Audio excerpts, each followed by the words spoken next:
এখন প্রত্যেকে বিনিয়োগ করতে বা টাকা সঞ্চয় করতে পছন্দ করে, কারণ যে পরিমাণে মূল্যবৃদ্ধি হচ্ছে বাজারের, তো ভবিষ্যতের কথা মাথায় রেখে, অর্থাৎ ভবিষ্যৎ যাতে সুরক্ষিত হয় তার জন্য প্রত্যেকে অল্প অল্প করে বিনিয়োগ করে।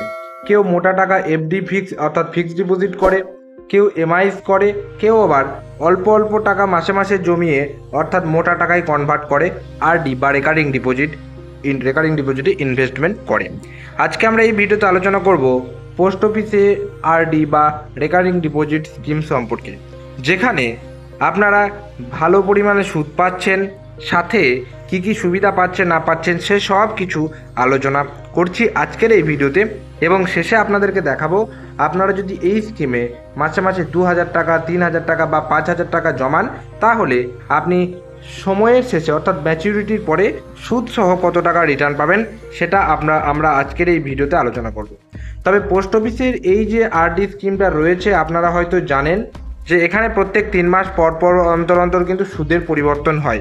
তবে আমরা সাধারণত এই যে 1 এপ্রিল থেকে 30 জুন পর্যন্ত যে সুদটা ধার্য করা হয়েছে সেইটা ধরেই কিন্তু আমরা এখানে হিসাবটা করব। এখানে একটা জিনিস মাথায় রাখবেন, যেহেতু এটা পোস্ট অফিস এবং ভারত সরকারের অধীনে, তাই এখানে টাকা বিনিয়োগ করলে কোনো রকম রিস্ক বা ঝুঁকি নেই, তাই আপনার টাকা ডুবে যাওয়ার কোনো রকম চান্স নেই। নিশ্চিন্তে এখানে টাকা ইনভেস্টমেন্ট করতে পারবেন পোস্ট অফিসে। এবং এখানে আপনি ম্যাক্সিমাম 5 বছর পর্যন্ত আপনি কিন্তু বিনিয়োগ করতে পারবেন। এখানে একটা বিশেষ সুবিধা হচ্ছে আরডি স্কিমে, সেটা হচ্ছে আপনি মাসে মাসে মিনিমাম 100 টাকা থেকে আপনার টাকা ডিপোজিট করতে পারবেন। যারা একদম অল্প, যারা স্টুডেন্ট মাসে মাসে কিছু টাকা হয়তো ইনকাম করে, তারাও এখানে ইনভেস্টমেন্ট করতে পারবেন মাসে মাসে 100 টাকা করে। তবে এই যে আরডি সুবিধাটা, এটা শুধুমাত্র পোস্ট অফিসে আছে এমনটা নয়, এটা আপনি ব্যাংকেও পেয়ে যাবেন, আরও অন্যান্য যে অর্থনৈতিক সংস্থান যেগুলো রয়েছে সেখানেও কিন্তু আপনি পেয়ে যাবেন। এছাড়াও এখানে এই যে কিছু শর্ত আছে, সেই শর্তগুলো যদি আপনি মেনে চলেন, তার ভিত্তিতে কিন্তু আপনি এই আরডির ভিত্তিতে এখানে সুদও পেতে পারেন। এখানে আপনি নমিনি অ্যাড করতে পারবেন, সমস্ত রকম সুবিধা আপনি এই আরডি স্কিমের মধ্যে আপনি পাবেন। তো আসুন দেখে নিই যে এখানে যদি আপনি 3000 টাকা বা 2000 টাকা বা 5000 টাকা আপনি এই আরডিতে বা রেকারিং ডিপোজিটে ইনভেস্টমেন্ট করেন, তাহলে কত টাকা করে আপনি সুদসহ রিটার্ন পাবেন। প্রথমেই জেনে নিন এখানে এখন কত পার্সেন্ট সুদ দেওয়া হচ্ছে।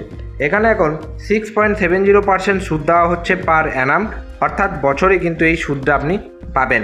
তো ধরে নিই আপনি 5 বছরের জন্য যদি 2000 টাকা করে আপনি মাসে মাসে টাকা জমান, তাহলে সেক্ষেত্রে কত হচ্ছে, 2000 টাকা করে মাসে মাসে জমাচ্ছেন, 5 বছর মানে হচ্ছে 60 মাস। তাহলে 60 মাসে আপনার কত জমছে, 60 × 2000 মানে 1,20,000 টাকা কিন্তু আপনি 5 বছরে জমাচ্ছেন, মাসে মাসে 2000 টাকা করে জমিয়ে।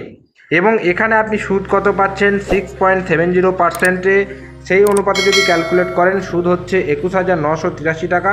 তাহলে সুদসহ আপনি রিটার্ন পাচ্ছেন 1,41,983 টাকা। তবে আপনার যদি সেই মনোবৃত্তি থাকে, একটু আপনি বেশি সময় দেবেন এবং আপনি টাকা কিন্তু আপনি মোটা টাকা করতে পারবেন। প্রথমে দেখা গেল আপনার আমি এটা বলে নিই, আগে হিসাবটা বলে নিই আপনাদেরকে, ভিডিও শেষে আমি বলছি আপনাদেরকে।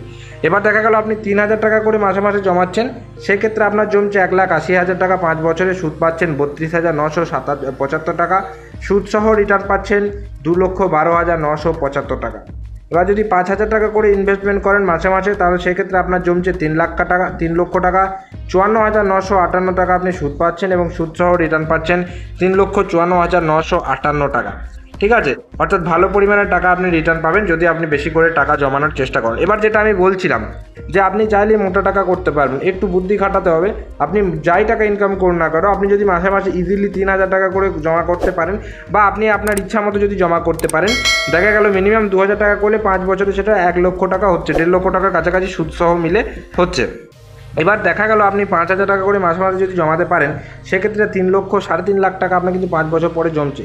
সেই 3.5 লাখ টাকা আপনি আবার চাইলে কি করতে পারেন, এফডির এমআইএস স্কিমে আপনি কিন্তু ইনভেস্টমেন্ট করতে পারেন। এমআইএস যেটা 5 বছরের জন্য করতে পারেন, এমআইএস মাসে মাসে সুদটা পাবেন আর আসলটা থেকে যাবে।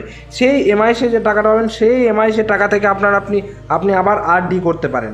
তাহলে এখানে কিন্তু আপনি মানে টাকা খাটিয়ে টাকা করছেন কি করে, যেখানে আপনি এমআইএসে টাকাটা জমালেন, মানে এমআইএস করলেন টাকাটা 3.5 লক্ষ টাকা, তার পরিভিত্তিতে যে সুদটা পেলেন মাসে মাসে, সেটা আপনি যদি আবার আরডি করেন, সেই টাকাটা সুদসহ আবার জমছে। অর্থাৎ টাকা থেকে টাকা আপনি একটা মোটামুটি 10-15 বছর যদি আপনি এরকম করতে থাকেন, তাহলে একটা ভালো পরিমাণ টাকা কিন্তু আপনি করে নিতে পারবেন।